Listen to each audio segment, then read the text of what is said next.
Mesdames, Mesdemoiselles, Messieurs, bonjour. Aujourd'hui, nous allons voir ensemble les rapports entre la communication et la stratégie d'entreprise.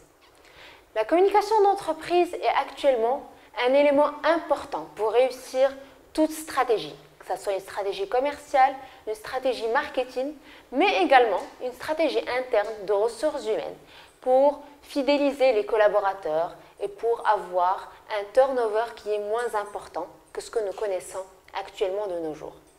Les courants les plus récents, ils permettent d'intégrer la communication au sein de la stratégie d'entreprise. C'est un élément important dans la chaîne de valeur que chaque compagnie doit prendre en considération pour réussir sa stratégie interne et externe. Selon Martinel et Reynaud, la communication s'intègre dans la réflexion et l'action stratégique et devient un élément essentiel pour la réussite de l'entreprise. Une entreprise qui communique bien, que ce soit avec ses collaborateurs, ses partenaires ou ses clients, et une entreprise qui maximise son taux de réussite pour avoir une part de marché importante sur le marché, une fidélisation des collaborateurs, mais également une réputation et une image de marque qui se valent. Dans ce sens, deux théories appuient ce lien. La première théorie est la théorie de la ressource et la communication, tandis que l'autre, il s'agit de la théorie des stakeholders et la communication, ou la théorie des parties prenantes. Commençons par la première théorie, qui est celle des ressources et de la communication. Grant, en 1991, considère que si le lien entre la stratégie et l'environnement externe a été au centre de la recherche stratégique, il faut actuellement être en mesure de développer cette théorie des ressources en 1990 qui permet d'examiner les rapports et les liens entre la stratégie, les ressources ou les compétences de l'entreprise. Ici, on s'intéresse plus à l'intention stratégique de l'entreprise par opposition à ce qui se faisait dans les années précédentes et qui stipulait un intérêt à l'adaptation à l'environnement.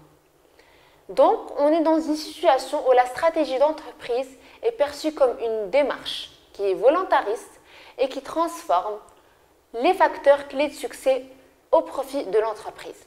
Donc, chaque firme doit déterminer quels sont ses points forts, quels sont ses points stratégiques et ses facteurs clés de succès en général afin d'adapter un management distinctif et mieux profiter de ses ressources internes et externes.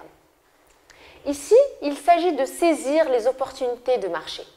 Et donc, les entreprises doivent être à la fois agiles, mais aussi flexibles quant à leur stratégie en mobilisant des ressources et des compétences pour réaliser les demandes de ses premiers clients qui sont les collaborateurs et de ses autres clients qui sont les clients externes et les partenaires en manière générale. Donc ici, nous retrouvons plusieurs ressources distinctives des organisations qui constituent des facteurs discriminant davantage concurrentiels. Penrose, en 1959, définit les ressources comme tout ce qui peut être qualifié de force ou de faiblesse pour une firme donnée.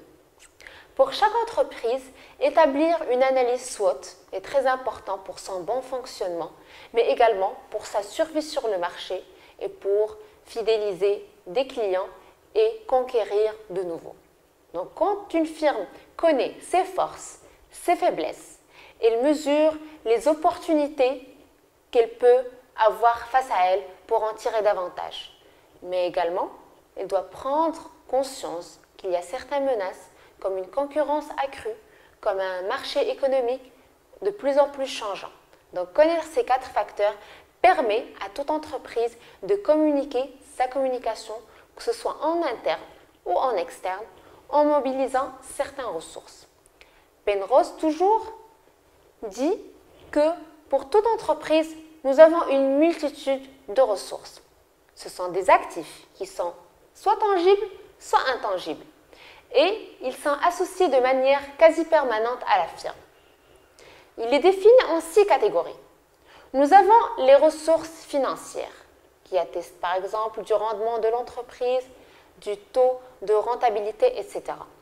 Les ressources humaines qui sont très importantes, à savoir les collaborateurs qui sont avant tout des clients internes de l'entreprise et dont nous devons en prendre soin.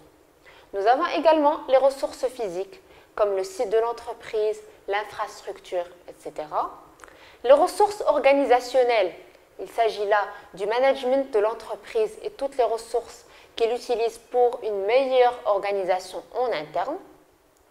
Également, nous avons des ressources technologiques pour voir si l'entreprise utilise par exemple les nouvelles technologies d'information et de communication, elle est par exemple à l'affût de nouvelles tendances pour être toujours d'actualité sur le marché. Et nous avons les ressources réputationnelles qui sont liées avec son image de marque et sa notoriété sur le marché.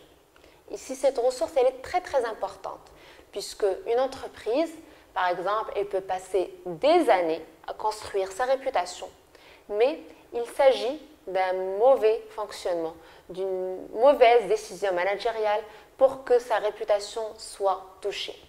Et c'est comme si on dit une page blanche. Une fois elle est froissée, elle ne peut plus redevenir comme avant. C'est pareil pour la réputation. Nous pouvons également dire, dans le cadre de cette théorie de la ressource et de la communication, que toute communication d'entreprise s'inscrit comme une ressource permettant de bâtir un avantage concurrentiel. Cet avantage, il est bien sûr différent d'une entreprise à une autre et il faut bien le définir pour pouvoir le mesurer par la suite. Donc c'est très important de bien modifier et bien qualifier cette communication d'entreprise pour réussir l'intention stratégique de la firme et qui repose bien sûr sur une vision de l'entreprise. Comment on peut définir la vision? C'est comme une ambition à long terme. Chaque entreprise, par exemple, est là une vision, un cap sur le moyen, long terme, mais également sur le court terme. Ici, pour réussir une certaine présence de l'entreprise sur le long terme, l'entreprise doit connaître quelle est sa vision, vers quel but elle y va. Et ici, ça dépend de l'aspiration des entreprises. Qu'est-ce que moi, en tant qu'entreprise, je veux être dans 5 ans, dans 10 ans, dans 15 ans? Et ici, on parle de tout un projet où la communication est primordiale pour communiquer autour de ces messages, autour des informations en interne, mais également en externe. Dans ce cas, la communication est nécessaire pour 2 principales raisons. Premièrement, l'entreprise ne peut pas trop s'éloigner de son image sans supporter des risques de rejet si la communication qui accompagne ce changement n'est pas adaptée. Quand une entreprise, par exemple, est en phase de changement, elle a par exemple un nouveau management, elle veut par exemple commercialiser sur le marché de nouveaux produits, elle doit maîtriser sa communication. Et c'est très important parce que l'échec risque de causer lourd pour l'entreprise. Donc, finalement, l'image que l'entreprise veut refléter doit être passée et doit être véhiculée à travers la communication d'entreprise qu'elle utilise. La deuxième raison est que la communication est un outil pour faire adhérer les stakeholders ou les parties prenantes au projet. Quand on parle de parties prenantes, on parle de plusieurs éléments qui sont en constante relation et travail avec l'entreprise. On parle des collaborateurs, on parle des fournisseurs, on parle des clients, on parle d'autres partenaires potentiels ou actuels, etc. Donc cette communication d'entreprise est comment faire adhérer ces parties prenantes à notre projet. Comment les amener à être sur la même longueur d'onde pour qu'ils nous fassent confiance, pour qu'ils nous soutiennent dans notre projet. Et ça, c'est un élément très important puisque une bonne communication d'entreprise veut dire qu'une confiance est établie avec les parties prenantes et donc la relation serait plus sur le long terme.